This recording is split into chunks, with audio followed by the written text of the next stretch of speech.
Let's talk a little bit about the action on the field. With Arian Foster missing the first 2 preseason games, it looks like he's going to miss the 3rd one as well. Bill O'Brien has put Jonathan Grimes in the starting lineup. He showed he's got skills on the field, but he's also got skills off the field. He's more than just a football player. He's what every coach wants in a player. Jonathan Grimes is the total team player. Absolutely. I like to contribute however I can, so the more you can do, the better chance you are to stick around. Last week, Grimes made his biggest impact on special teams. That one partially blocked, scooped up as it'll go into the end zone. Jonathan Grimes. Special teams is a role he's embracing, but still learning. I didn't really do any of that stuff as far as special teams in college. I just did kick return sometimes. I wasn't running down, covering kicks, or blocking people, being part of a wedge or nothing like that. So I think that's difficult for people that are superstars or whatever at their college, and then they come and they got to make their way through special teams. There's a rhythm to being a running back, and Grimes has taken that to another level as a musician. As a 7-year-old, he started playing the piano. I started with football. My dad, he was going to hold me out for another year. I wanted to play that year. He said, just promise me to play piano. I'll let you play this year. And it came hand in hand. Ended up loving it, and here I am. I can't imagine life without music. Really, music's everywhere. It's just fun to produce it. It's fun to mimic other people. Who is Jonathan Grimes? Who are you? Who is Jonathan Grimes? I don't know, man. You just, I guess, watch the ways I live, watch what I do, and that's who I am. Much more than a football player, right? Yeah, definitely.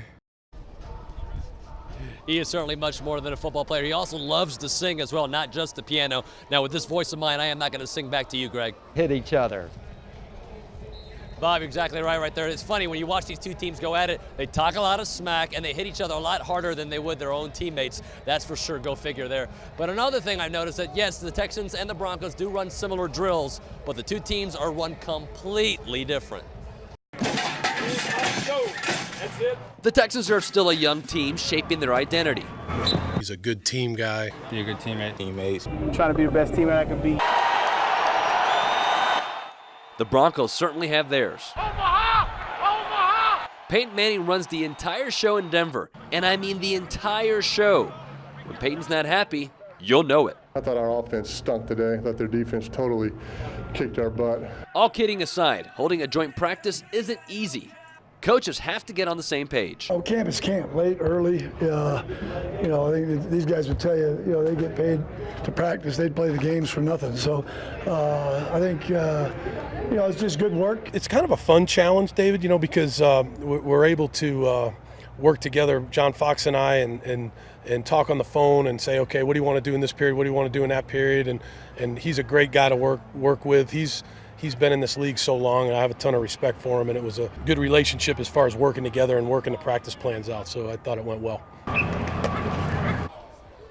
Now, Greg, there's only a few quarterbacks out there that have the leeway that Peyton Manning has. Back to you. David, he might. All right, Greg, a couple injuries to report. Jadeveon Clowney will not play in tonight's game. He suffered an undisclosed injury on Wednesday. Arian Foster's out of this game as well. He hasn't played in the entire preseason. Chris Myers and Jonathan Joseph also out. But it looks like Brian Cushing and Andre Johnson are going to give it a go. Greg, back to you.